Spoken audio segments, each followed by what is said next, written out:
Hello friend, आज की movie में हम दिखाने वाले हैं कि एक बाप अपनी बेटी और अपनी बेटी की सहेली के साथ कैसे अपनी रातें रंगीन करता है। फिल्म की शुरुआत में हम एक गली में एक लेडी को देखते हैं जो अपने कुत्ते के साथ एक घर की तरफ जा रही थी। घर के अंदर दो लड़कियां ड्राइंग करने में व्यस्त हैं। एक का नाम निकोला है जो अपनी सहेली यूसनिया के घर पर आई है। वही एक औरत वह जो अजीब हर भी नहीं हुआ है। निकोला अब तक अपने घर जा चुकी है। इसके बाद जब यूजेनिया अपने डैड को खाने को कुछ देती है तो यह ढरकी बुढ़ा उसके बालों को सहलाने लगता है। वह कहता है, तुम बहुत खूबसूरत हो। एक दिन क्लिनिक में एमिलियो की असिस्टेंट उसे बताती है कि उसकी बेटी ने अपनी फ्रेंड निकोला के लिए अपॉइंटमेंट बुक किया है। उसके दांत में कुछ समस्या है जो अक्सर एमिलियो के घर आती रहती है। क्लिनिक में जब एमिलियो निकोला के दांत को चेक करने की कोशिश करता है वह दर्द से कराहने लगती है। निकोला एमिलियो को अपने दांत तक छूने नहीं देती है और कहती है कि उसे पहले दर्द का इंजेक्शन लगाया जाए। निकोला नर्स को भी बाहर जाने के लिए बोलती है क्योंकि नर्स के सामने वह कंफर्टेबल नहीं है। जब नर्स बाहर चली जाती है एमिलियो उसे दर्द का इंजेक्शन लगाता है। इंजेक्शन लगाने के बाद निकोला अजीब सा बर्ताव करने लगती है जैसे काम उत्तेजना में होता है। शुरू में डॉक्टर एमिलियो को लगता है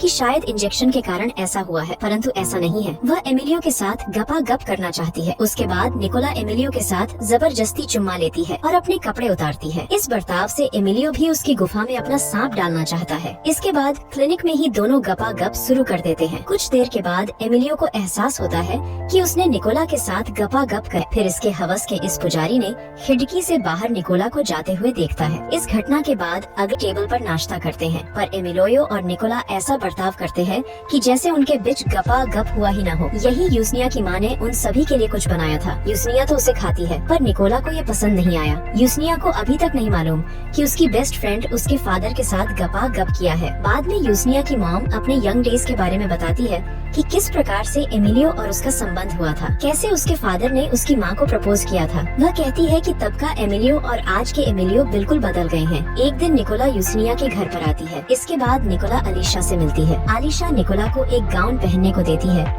जिसे उसने अपनी शादी के टाइम पर पहना था। इतने में यूसनिया बताती है कि एमिलियो घर आ गया है। यूसनिया की मदर गांव को निकोला के शरीर से जल्द ही उतार दे, उसे गोद में उठाता है, फिर उसे बेडरूम में ले जाता है। एमिलियो अपनी बेटी से कहता है कि मैं नहीं चाहता कि कोई आदमी तुम्हारे शरीर को टच करे, ये मुझे पसंद नहीं। शाम को निकोला और यूसनिया साथ में दोनों बातें कर रहे होते हैं। निकोला कहती है कि जब उसके पीरियड चल रहे होते हैं तो उसके अंदर काम उत्तेजना पैदा होती है और अपना पपीता दबाने का मन करता है। वह पूछती है कि क्या यूसनिया भी ऐसा महसूस करती है। यूसनिया इसका जवाब हाँ में देती है। अगली सुबह एमिलियो अपनी बेटी से कहता है कि हमें तुम्हारी माँ के इलाज के लिए उसे क्लिनिक ले जाना होगा। इसके बाद अलीशा को अस्पताल ले जाया जाता है। अस्पताल में ऐसा लगता है कि अलीशा सचमुच पागल हो गई है। घर आने के बाद हम अलीशा को उसकी मेड के साथ देखते हैं। कुछ देर बाद एक डिलीवरी बॉय उसके पास आता है। मीट की थैली लेकर मेड घर के अंदर। बॉय और अलीशा के बीच में खूब सारी बातें होती है। यहाँ डिलीवरी बॉय अलीशा को फ्लर्ट कर रहा होता है और तभी एमिलियो आ जाता है और वह डिलीवरी बॉय को यहाँ से जाने के लिए गाउन यूसनिया पहन रही है। इसे लेकर उन दोनों में बहस हो जाती है जिस पर यूसनिया उसे कहती है कि तुम अपने काम से मतलब रखो। इसके बाद निकोला दुखी हो जाती है। उधर आलिशा सबके लिए पियानो बजा रही होती है पर निकोला एक कमरे में अकेली उदास बैठी है। तभी वहाँ पर एमिलियो आ जाता है। वह देखता है कि निकोला यहाँ पर उदास बैठी है। यहाँ एमिलियो सोचता है कि अब इससे अच्छा मौका नहीं मिलेगा। वह निकोला को अपनी बाहों में भरता है। निकोला भी उसके साथ गपागप वाला युद्ध शुरू कर देती है जबकि बाहर पार्टी चल रही होती है। ढोल बाजवा लेने के बाद निकोला पार्टी से चली जाती है। कुछ दिन के बाद यूसनिया अपने पिताजी को बताती है कि उसकी एक फ्रेंड प्रेग्नेंट है। वह अपने फादर से पूछती है कि क्या इसका इलाज हो सकता है। एमिलियो सोचने लगता है कि कहीं वो निकोला तो नहीं जिसके बारे में उसकी बेटी बात कर रही है। अगले दिन एमिलियो निकोला के पास जाता है और पूछता है कि क्या तुम प्रेग्नेंट हो। निकोला कहती है कि आप चिंता न करें। इसके बाद निकोला को एमिलियो गले से लगा लेता है। एमिलियो अपना सांप यहाँ निकोला के गुफा में भेजना चाहता है पर निकोला मना कर देती है। घर आकर एमिलियो देखता है कि यूजेनिया किसी से फोन पर बातें कर रही थी। यूजेनिया ऐसा दिखावा करती है कि वो निकोला से बातें कर रही है। फिर एमिलियो की गंदी नजर यूसेनिया के मास्क पर ढूंढने के लिए निकल जाता है। यूसनिया अब समझ जाती है कि उसके फादर निकोला के पीछे जा रहे हैं। इसके बाद निकोला एमिलियो को मिल जाती है। एमिलियो बताता है कि आलिशा को उसने हॉस्पिटल पहुंचा दिया जो अब घर कभी नहीं आएगी। निकोला अब से उसके साथ ही रहेगी। इसके बाद वे दोनों घर पर आ जाते हैं। निकोला एमिलियो को बेड पर लेटा देती है। एमिलियो कहता है कि वह अब बहुत थक चुका है। निकोला अपने कपड़े उतारती है। इसके बाद ढोल बजना शुरू हो जाता है। अगली सुबह निकोला उठती है और रेडी होकर स्कूल जा रही होती है। यूसेनिया उसके साथ है। एमिलियो खिड़की से ये सब देख रहा है। इसी के साथ मूवी समाप्त हो जाती है।